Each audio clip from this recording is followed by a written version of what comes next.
नमस्कार. आकाशवाणी औरंगाबाद केंद्राच्या दुपारी 1च्या बातमीपत्रात मी वैभवी जोशी आपलं स्वागत करते. विधिमंडळाच्या अर्थसंकल्पीय अधिवेशनाच्या आजच्या दुसऱ्या दिवशी कामकाज सुरू होण्याआधी स्वाभिमानी शेतकरी संघटनेनं विधानभवनाबाहेर आंदोलन केलं. तूरडाळ आणि कांद्याला योग्य भाव देण्याच्या मागणीसाठी हे आंदोलन करण्यात आलं.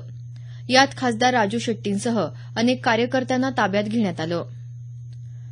विधानसभेत आज सभागृहाचं कामकाज सुरू झाल्यानंतर विरोधी पक्षाच्या सदस्यांनी स्थगन प्रस्तावाची नोटीस विधानसभा अध्यक्षांना देत शेतकऱ्यांना कर्जमाफी देण्यात यावी या आणि इतर शेतकऱ्यांच्या प्रश्नांवर चर्चा करण्याची मागणी केली. विधान परिषदेत आज पुन्हा विधान परिषद सदस्य प्रशांत परिचारक यांना कायमस्वरूपी निलंबित करण्याची मागणी करण्यात आली. परिचारक यांनी सैनिकांच्या पत्नींविषयी अवमानकारक वक्तव्य केल्याबद्दल विरोधी पक्षनेते धनंजय मुंडे यांनी ही मागणी केली. परिचारक यांचं सदस्यत्व रद्द होईपर्यंत सभागृहाचं कामकाज चालू देणार नसल्याचा इशारा मुंडे यांनी दिला. राष्ट्रीय एकात्मतेसाठी देशभरात एका राष्ट्रभाषेची गरज असून स्वातंत्र्यानंतरच्या 70 वर्षांनंतर आपल्या देशात एक राष्ट्रभाषा नसल्याची खंत प्रसिद्ध तत्ववेत्ते डॉ शंकर अभ्यंकर यांनी व्यक्त केली.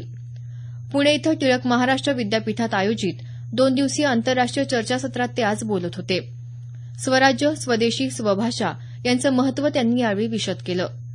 स्वराज्य हा माझा जन्मसिद्ध हक्क आहे आणि तो मी मिळवणारच या लोकमान्य टिळकांच्या प्रसिद्ध विधानाला 100 वर्ष पूर्ण झाल्यानिमित्त या चर्चासत्राचं आयोजन करण्यात आलं आहे. आज या चर्चासत्राचा समारोप होत आहे. बाटलीबंद पाण्याचे दर विविध ठिकाणी वेगवेगळे आकारण्याबद्दल केंद्र सरकारनं संबंधित कंपन्यांकडून स्पष्टीकरण मागितलं आहे. विमानतळ, हॉटेल्स आणि मॉलमध्ये एकाच दरानं पाणी मिळायला हवं असे निर्देशही अन्न आणि ग्राहक व्यवहार मंत्री रामविलास पासवान यांनी दिले आहेत. या संदर्भात ग्राहकांकडून मिळालेल्या तक्रारींची दखल घेत मंत्रालयानं हे पाऊल उचललं आहे. महिलांचं सशक्तीकरण, मुक्ती आणि समानता या 3 गोष्टी राष्ट्रीय विकासात त्यांची भूमिका स्पष्ट करतात, असं केंद्रीय मंत्री व्यंकय्या नायडू यांनी म्हटलं आहे. दूरदर्शनवरील एका कार्यक्रमात ते बोलत होते.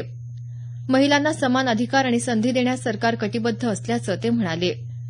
सरकार महिलांच्या सबलीकरणासाठी सतत प्रयत्न करत असल्याचं केंद्रीय महिला आणि बालकल्याण मंत्री मनेका गांधी यांनी यावेळी सांगितलं. अमेरिकेत 6 मुस्लिम बहुल देशांच्या नागरिकांना 3 महिन्यांसाठी आणि सर्व देशांच्या शरणार्थींना 4 महिन्यांसाठी प्रवेशास बंदी घालण्यात आली आहे. राष्ट्राध्यक्ष डोनाल्ड ट्रम्प यांनी या आदेशावर स्वाक्षरी केली. यात इराण, लिबिया, सिरिया, सोमालिया, सुदान आणि यमन या 6 देशांचा समावेश आहे. 16 मार्चपासून हा आदेश लागू होणार आहे. दरम्यान अमेरिकेनं त्यांच्या नागरिकांना पाकिस्तान, अफगाणिस्तान आणि बांगलादेशची यात्रा न करण्यास सांगितलं आहे. दक्षिण आशियात कार्यरत असणारे दहशतवादी गट अमेरिकी नागरिकांसाठी धोका असल्याचं अमेरिकेच्या परराष्ट्र मंत्रालयानं जारी केलेल्या पत्रकात म्हटलं आहे. भारतातही दहशतवादी गट सक्रिय असल्याचं यात नमूद करण्यात आलं आहे. यावर्षी योग्य प्रमाणात पाऊस झाल्यानं 2016-17 या वर्षात कांदा निर्यातीनं उच्चांक गाठला आहे. गेल्या नोव्हेंबरपर्यंत 20 लाख मेट्रिक टन कांद्याची निर्यात झाली असून ती मार्च ते एप्रिलपर्यंत 25 ते 30 लाख मेट्रिक टन इतकी होण्याची शक्यता व्यापारी वर्गानं व्यक्त केली आहे. यापूर्वी 2009-10 मध्ये 18 लाख मेट्रिक टन इतकी उच्चांकी निर्यात झाली होती. हा उच्चांक यंदा मोडीत निघण्याची शक्यता आहे. इलेक्ट्रॉनिक मतदान यंत्रांमध्ये कोणताही फेरफार करणं शक्य नसल्याचं सांगत राज्य निवडणूक आयोगानं या संदर्भातला विरोधकांचा आरोप फेटाळून लावला आहे. सर्वोच्च न्यायालयानंही ईव्हीएम यंत्र सुरक्षित असल्याचा निर्वाळा 2014 मध्ये दिला होता, असं राज्याचे निवडणूक आयुक्त जे.एस. सहारिया यांनी सांगितलं. नुकत्याच झालेल्या महानगरपालिका आणि जिल्हा परिषदांच्या निवडणुकीत इलेक्ट्रॉनिक मतदान यंत्रांमध्ये घोटाळा झाल्याचा आरोप काँग्रेस आणि राष्ट्रवादी काँग्रेस पक्षानं केला होता.